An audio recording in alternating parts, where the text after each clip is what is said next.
Hello সবাইকে, আমার নতুন একটা ভিডিওতে সকলকে জানাই অনেক অনেক ওয়েলকাম। তো আজকের ভিডিওটা আমি বৃষ্টির মধ্যে দিয়েই শুরু করছি। আজকে তোমাদের সঙ্গে একটা অন্যরকম অভিজ্ঞতা শেয়ার করতে চলেছি, তো স্কিপ না করে পুরো ভিডিওটা দেখতে থাকো। তো তারপর বৃষ্টি কমার পর আমি একটু রেডি হয়ে নিয়েছিলাম, যাবে একটু কাছের বাজারে। তো ছেলেকেও রেডি করে ফেলেছি, আমিও রেডি হয়ে গেছি, শুধু মেয়েকে বাগিয়ে আছে, মানে দুপুরে লাইন ছিল না যার জন্য ও ঘুমোতে পারেনি। এখন লাইন এসছে তো একটু নিশ্চিন্তে ঘুমোচ্ছিল। তো কিছু সময়ও ঘুমিয়েছে, তারপর ওকে তুলে রেডি করিয়ে নিলাম। তারপর রেডি সেডি হয়ে দাঁড়িয়েছিলাম গেটের সামনে গাড়ির জন্য। তো গাড়ি তো আর আসলো না, যার জন্য আমরা হেঁটেই যাচ্ছিলাম। তো ছেলে মেয়েকে নিয়ে হাঁটছে আর আমি পিছন পিছন যাচ্ছিলাম। আসলে বেশি দূর নয়, কাছেই, হেঁটেই যাওয়া যায়, কিন্তু আমার শরীরের এত পরিস্থিতি খারাপ যে আমি হেঁটে গোটা রাস্তাটা যেতে পারবো না। আর ওর সঙ্গে ছেলে মেয়েও আছে, মেয়েকে তো কোলেই নিতে হবে, ছেলে না হয় হেঁটে যাবে।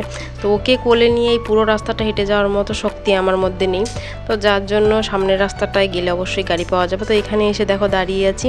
তো বোনকেও দাঁড় করিয়ে ফেলেছে, তারপর আমি একটু এদিক ওদিক দেখছিলাম যে কোন সাইড দিয়ে গাড়ি আসছে। তো এখান দিয়ে অয়নকে স্কুলে দেওয়া নেওয়া আসা করতাম, তো সেই পথগুলোই একটু ভালো করে দেখছিলাম। তো গাড়ি তো ওদিক দিয়ে আসলো না, আমাদের পিছন দিয়ে আসলো, মানে আমাকে ঘরের সামনে দিয়ে আসলো। আর একটু সময় দাঁড়ালে হয়তো সেখান থেকেই উঠতে পারতাম। তো যাই হোক, গাড়িতে উঠে নিলাম। তো এবার বলি কেন বাজারে যাচ্ছি। বাজারে যাওয়ার একটাই কারণ, সেটা হলো আমি আসলে গত কয়েকদিন ধরে আমার খুব জ্বর হচ্ছে, জ্বরটা উপরে উঠে আসছে না, ভেতরে ভেতরে জ্বরটা হচ্ছে। আর অসহ্য মাথা যন্ত্রণা, শরীরের ব্যথা, সেটা মানে সহ্য করা যাচ্ছে না, এরকম একটা ব্যাপার। তো ওষুধ আনছি আর খাচ্ছি, কিছুতেই কমছে না, সমানভাবে হয়েই যাচ্ছে। তো অনেকটা দিন হয়ে গেল। তো দুদিন পরে আমাদের এখানে একটা ভালো ডাক্তার আসবে, তো সেখানে নিয়ে যাবে বলেছিল ও। তো ওর যেহেতু দিন ডিউটি পড়েছে, ও আসার সময় কোনো দোকানপাট খোলা পাবে না, সেই জন্য আমাকেই যেতে হলো শেষমেশ। আসলে ওষুধটা খেলে কিছু সময়ের জন্য ভালো থাকি, তারপর যা মানে তাই হয় আবার। তো সেই জন্যই আমাকে ছুটতে হলো এইভাবে। আর অভিজ্ঞতার কথা বলছিলাম যেটা, সেটা হলো এই যে ছেলে মেয়েকে নিয়ে এর আগেও আমি, মেয়ে যখন অনেক ছোট ছিল এখানে যখন থাকতাম, তখনও ধরো কোনো জিনিসের দরকার পড়লো, বা ওদের শরীর খারাপ হলো, বা ছেলের স্কুলের কোনো যাবতীয় জিনিস দরকার হলো, তো আমি এইভাবে দুজনকে নিয়ে যেতাম। তো আমি বলবো এই অভিজ্ঞতাটা আমার জন্য বিরাট একটা ব্যাপার, কারণ আমার মতো মেয়ে যে ঘর থেকে বেরোতে পারতো না, বাজার তো দূরেরই থাক, তো কোথাও যেতে হলে ভয় লাগতো, মানুষ দেখলে ভয় লাগতো, সেই মেয়ে আজ দুটো সন্তানের দায়িত্ব নিয়ে রীতিমতো বাজার করে আবার ঘরেও ফিরে আসছি কোনো রকম কোনো ভয় বা অসুবিধে ছাড়াই। অসুবিধে একটু হয়, ওদের দুজনকে নিয়ে একটু সামলাতে কষ্ট হয়, তবুও সেটা পারি। ওই যে বলে না, সময়ের আগে আর সময়ের পরে কিছু হয় না। তো সেটাই, সময় এসেছে বলে পেরেছি, সময় না আসলে হয়তো পারতাম না। তো যাই হোক, এখানে তোমাদের আরেকটা জিনিস দেখাবো। আমি ভাবতাম আমার ছেলে মেয়ে দুটোর মতো দুষ্টু বোধহয় আর কোনো বাচ্চা নেই। তো এখানে এসে সেই ভুলটা আমার ভাঙলো, আর ভুলটা ভেঙেও আমি সত্যি খুব শান্তি পেয়েছি, কারণ আমার ছেলের থেকেও দুরন্তর কেউ আছে। যতক্ষণ গাড়িটা ওখানে দাঁড়িয়েছিল ততক্ষণ এই ছেলেটার পা দুটো আর হাত দুটো একটু সময়ের জন্য স্থির নেই, সঙ্গে মুখটা সমানভাবেই চলে যাচ্ছে, এই নাচছে, এই গাইছে, এই আমার মেয়েকে আসে ধরছে।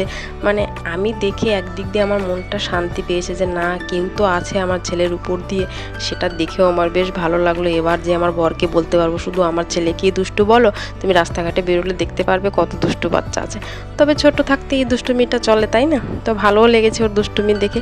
আর বললাম না, ওই যে শান্তিও পেয়েছি, কেউ তো আছে।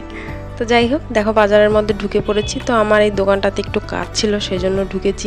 তো ফার্মেসি থেকে ওষুধটা নিয়ে নিয়েছি, তারপর আমি এখানে এই দোকানে এসেছিলাম, কিন্তু এসে দেখি দোকানদার নেই বলে ওখান থেকে বেরিয়ে আসলাম, আর দাঁড়িয়ে থাকলাম না। এসেছিলাম মাছ বাজারে যে মাছ নেব বলে, কিন্তু এসে আমার কেন জানি না খুব লজ্জা লাগছিল, ওই হয় না, একটু কমফর্ট ফিল করছিলাম না আর কি। তো ওখান থেকে বেরিয়ে যাবতীয় যত কাজ ছিল সব সেরে হেঁটে হেঁটে আসতে হলো অবশেষে ঘরে। কোনো গাড়ি পাইনি। তো এটা আমার সঙ্গে বরাবরই হয়ে আসছে, বেশিরভাগ সময় এরকমই হয়।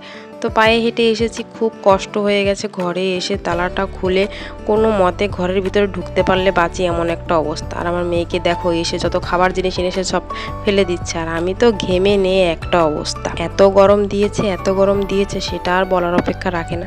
তো এখানে দেখো কি কি বাজার করেছি। আজ আমি বিশাল বাজার করেছি। এখানে দুধ এনেছি 2 প্যাকেট, এখানে একটু মিষ্টি এনেছি, আর এনেছিলাম একটা ফাঁকা দোকান থেকে মাংস। তারপরে এখানে চাও বসিয়ে দিয়েছি, দুধও গরম করতে বসিয়ে দিয়েছি। আর আমি বিশাল বাজার কী করেছি জানো? 10 টাকার আদা, 10 টাকার রসুন, তো এই বাজার করেছি আজকে। তো দুধটা 1 প্যাকেট ফ্রিজে রেখে দিই, আর 1 প্যাকেট তো জাল দিয়ে নিচ্ছি। তো চাটা খেয়ে নিই, তারপর একটু শান্তি পাবো। মানে চা খেলে এনার্জি আসবে, সত্যি কথা। তার আগে এনার্জি আসার মতো পরিস্থিতি নেই, মানে যতটা কষ্ট হয়েছে। তো চাটা খেয়ে নিই চলো। তারপর তো আবার রান্না বান্না আছে। আর যেটার জন্য বাজারে গিয়েছিলাম সেটা তোমার দেখাতেই ভুলে গেছি, সেটা হলো ওষুধ। আর এসে একটা খুলে খেয়েও নিয়েছি। তো তো আমার ভিডিও তোমাদের কেমন কি লাগছে অবশ্যই জানাতে ভুলো না, আর একটা সাবস্ক্রাইব করে দাও না প্লিজ। ততক্ষণ তোমরা সুস্থ থেকো, ভালো থেকো, দেখা হবে অন্য কোনো ভিডিওতে। টাটা।